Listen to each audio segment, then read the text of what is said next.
बातम्यांचा बुलंद आवाज महा 24 तास.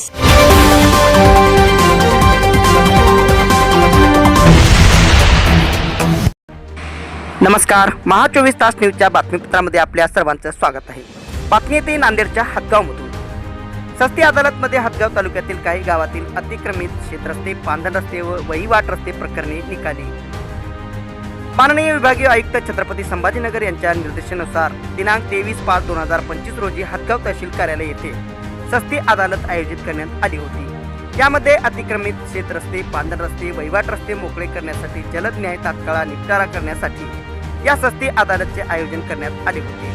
यामध्ये हदगाव तालुक्यातील काही गावातील प्रकरणे अनेक दिवसापासून शिवपांधन रस्ते, वहिवाट रस्ते प्रकरणे प्रलंबित होते. या सस्ती अदालतमध्ये तहसीलदार यांनी शेतकऱ्यांचे सर्व प्रश्न ऐकून घेऊन सर्व शेतकरी बांधवांना सहवासात घेऊन प्रकरणे निकाली काढण्यात आली आहे. यावेळी उपस्थित हदगावचे तहसीलदार, सर्व मंडळ अधिकारी, तलाठी, भूमी अभिलेखचे अधिकारी, कर्मचारी उपस्थित होते. महा 24 तास न्यूजसाठी महेंद्र धोंगडे, हदगाव, नांदेड. सस्ती अदालतीमध्ये जे काही शेतरस्ते आहेत, मग ते नकाशावर असोत किंवा नसोत, वहिवाटीचे, पांधन रस्ते, शिवरस्ते, आज लोकांनी अतिक्रमण करून ते बंद केलेले आहेत. तर हे सगळे रस्ते मोकळे करण्याचे, अतिक्रमण मुक्त करण्याची ही मोहीम आहे.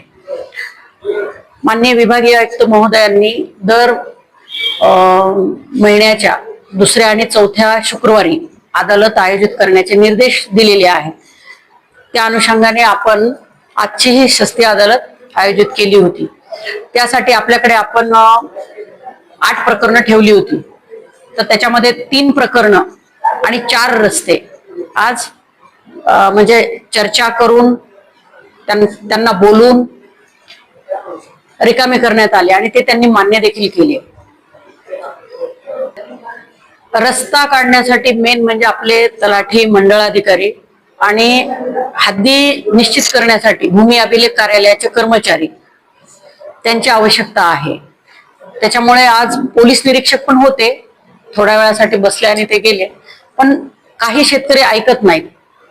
म्हणजे ज्या शेतकऱ्यांनी अतिक्रमण केलेलं आहे ते रस्ते मोकळे करत नाहीयेत. आपण त्यांना बोललं तरी आरेरावी करतात. मग त्याच्यामुळे पोलीस कर्मचारी त्या पथकामध्ये असणं आवश्यक आहे.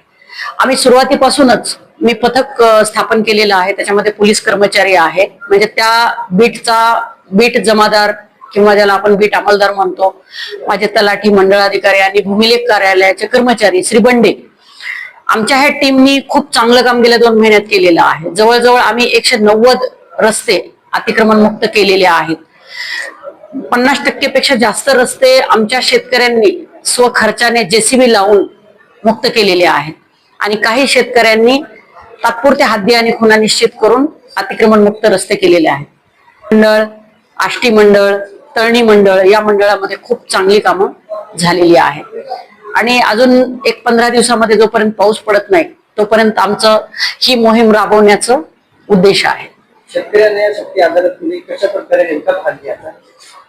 शेतकऱ्यांनी देखील ज्या पद्धतीनं प्रशासन पॉझिटिव्ह आहे आणि प्रशासन तुमच्यापर्यंत येत आहे, या कामाला प्रायोरिटी देऊन आम्ही आमची सगळी कामं सोडून याच्याकडे आज माझी सगळी यंत्रणा, माझे तलाठी, मंडळाधिकारी, माझे नायब तहसीलदार, मी, माननीय कमिशनर महोदय, कलेक्टर महोदय, सगळेच आम्ही या कामाला प्रायोरिटी देत आहोत. आणि हा अतिशय शेतकऱ्यांच्या जिव्हाळ्याचा विषय आहे. माननीय आपले महसूल मंत्री यांचे देखील फार हा टॉप प्रायोरिटीचा विषय आहे की शेतकऱ्यांना त्याच्या शेतापर्यंत, बांधापर्यंत जाण्यासाठी रस्ता अतिशय आवश्यक आहे. मग ही बाब शेतकऱ्यांनी देखील समजावून घेतली पाहिजे. जे रस्ते नकाशावर आहेत ते जर आपले मोजणीचे अधिकारी, कर्मचारी गेले तर त्यांनी ते नकाशाप्रमाणे मान्य केले पाहिजेत. पण बरेच शेतकरी मान्य करत नाही. अशा वेळेला शेतकऱ्यांनी सुद्धा समजून घेतलं पाहिजे की हा सरकारी रस्ता आहे, हा पब्लिकच्या वापरासाठी आहे, शेतकऱ्यांना उपयोगाचा आहे आणि आपण तो अतिक्रमण मुक्त केला पाहिजे. तर ठीक आहे, 50-60 वर्षापासून आपण त्याच्यावर अतिक्रमण केलं, आतापर्यंत चालून गेलं. परंतु दिवसेंदिवस काय व्हायला लागलेलं आहे की जमिनी ह्या छोट्या छोट्या होत चालल्यात. कारण 2 मुलाचे 3 मुलं झाले, 4 मुलं झाले, आता जमिनीचे तुकडे होत आहेत. आणि जमिनीचं जे काही क्षेत्रफळ होतं ते गेल्या 10 वर्षात होतं, ते आता म्हणजे तेव्हा एकरमध्ये होतं, आता अगदी 10 आर 20 आर मध्ये आलेलं आहे. आणि दिवसेंदिवस ही परिस्थिती अधिक बिकट होत जाणार आहे. त्याच्यामुळं आज शासनाने गेल्या 2 दिवसापूर्वीच एक शासन निर्णय पण काढलेला आहे की जे रस्ते अतिक्रमण मुक्त होतील त्याची नोंद इतर अधिकारामध्ये 7/12च्या घ्यायची, म्हणजे बऱ्यापैकी प्रश्न टळतील भविष्यामध्ये. आज जे शेतकरी म्हणतायत ना की इथून रस्ता नाहीये, तर तो आपण 7/12च्या इतर अधिकारात नोंद घेतली की तिथे कळेल, म्हणजे तो 7/12वरच येईल. त्याच्यामुळे लोकांना काही खोटं बोलायला वाव मिळणार नाही. आता खरीप 2025 ची पेरणी सुरुवात होणार आहे. काही शेतकऱ्यांना शेतीच्या रस्त्याची अडचण आहे. काय शेतकऱ्यांना आव्हान आहे? आता आजच माझ्याकडे अजून भरपूर रस्ते अतिक्रमण मुक्त असल्याच्या तक्रारी आहेत आणि अजून पुन्हा नव्यानं येतील. त्यावेळेला देखील आमची हीच कार्यपद्धती असेल की आम्ही शेतकऱ्याच्या बांधावर जाऊन त्यांना पहिल्यांदा समजावून सांगू आणि जे आमच्या नियमानुसार आहे त्याच्यावर कारवाई करून तो रस्ता तो मोकळा करून देऊ आम्ही. कारण शेती कसण्यासाठी शेतकऱ्याला रस्त्याशिवाय पर्याय नाही, त्याला रस्ता देणं म्हणजे द्यावंच लागणार आहे.